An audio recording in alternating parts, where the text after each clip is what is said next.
The sun set gently as the Bodhi tree cast shadows across the serene gathering. Buddha sat, his posture tranquil.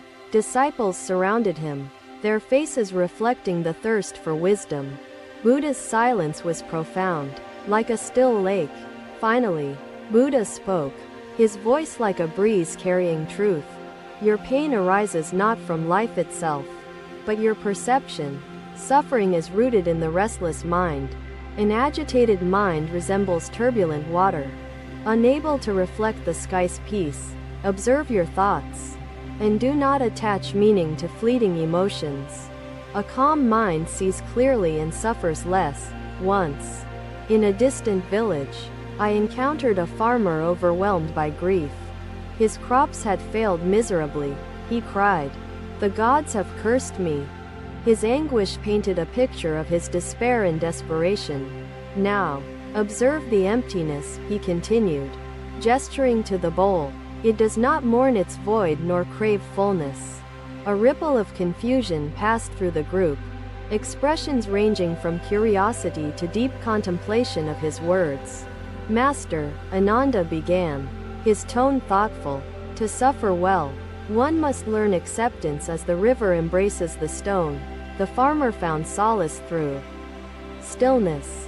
When he observed his suffering without judgment, he discovered resilience within. His resilience brought forth solutions he could not see through tears. Acceptance turned his agony into wisdom. You too must observe suffering patiently. Do not flee from pain. Sit with it, as one sits with a friend.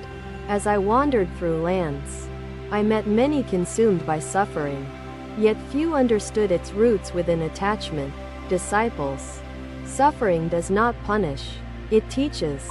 Like fire shapes metal, adversity shapes the mind into strength. The restless mind desires what it cannot have. Desire transforms joy into torment, yet calmness transforms torment into growth.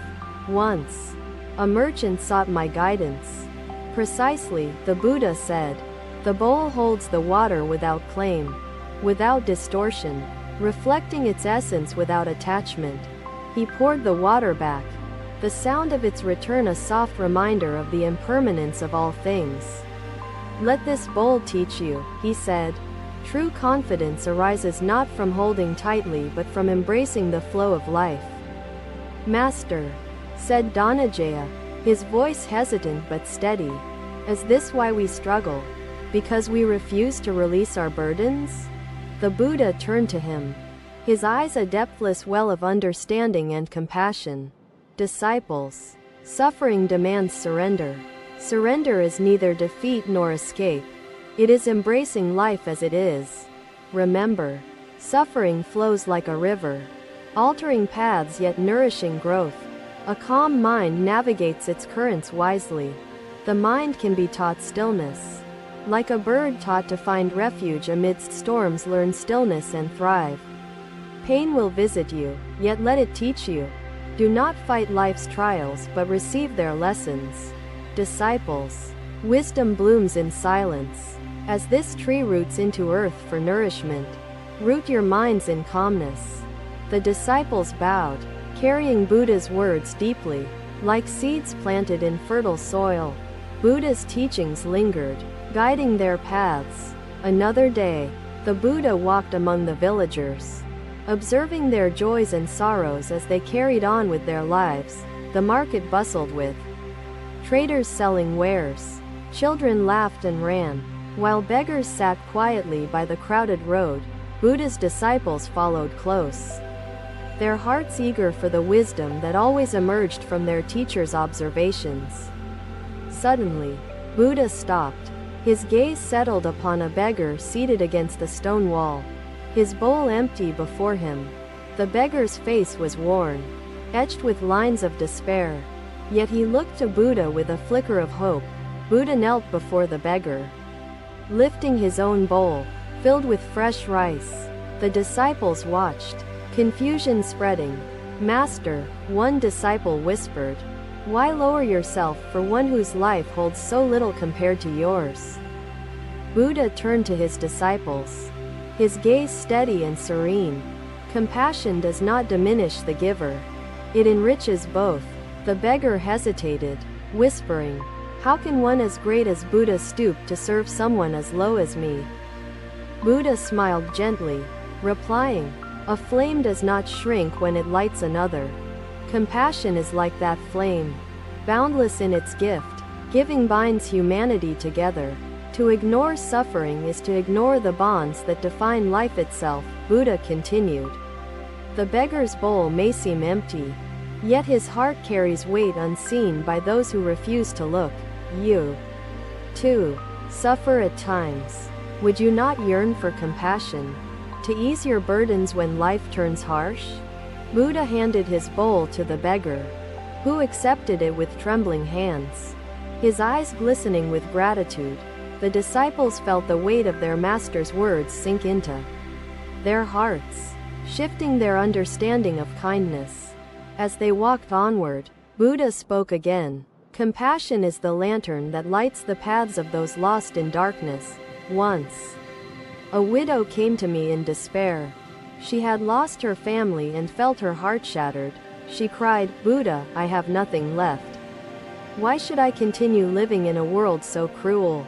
I said, 'In the void of loss, compassion becomes the seed for renewal. Extend kindness, and your sorrow will bloom peace.' The widow took in an orphaned child.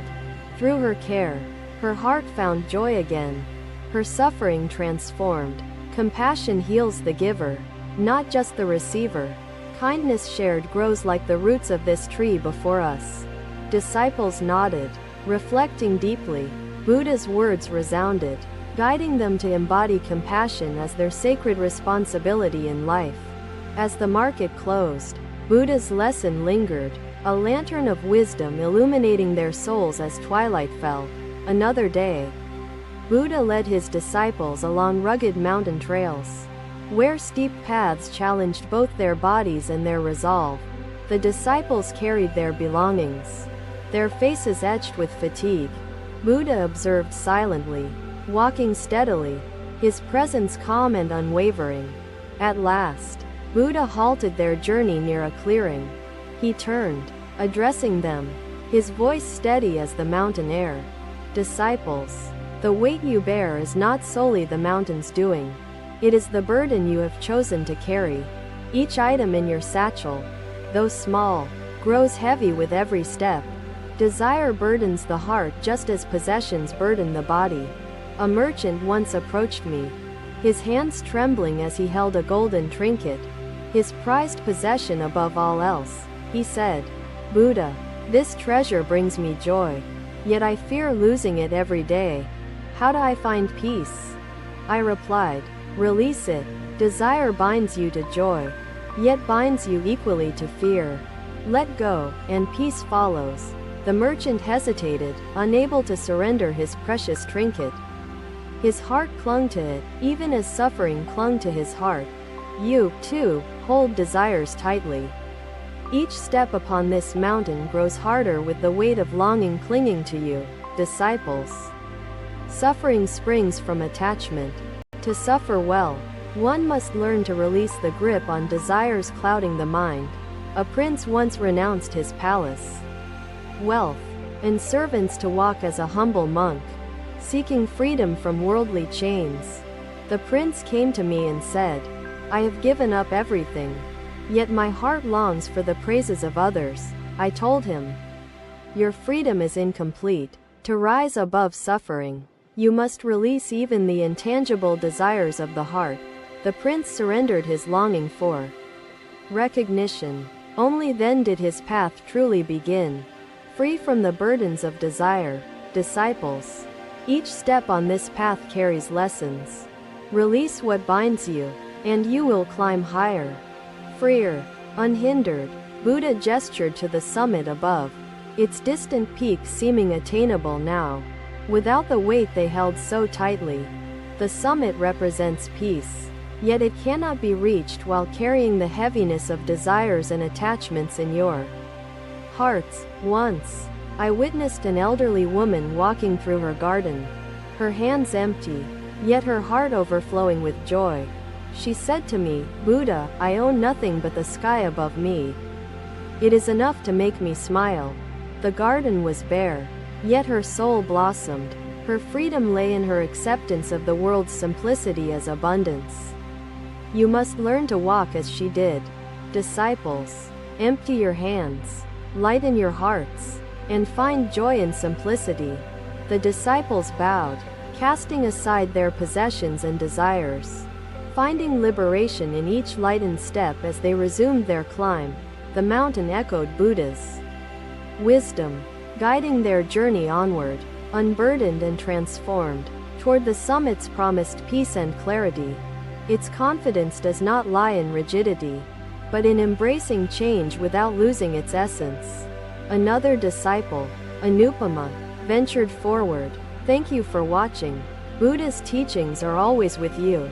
Subscribe to our channel and we will see you in the next video.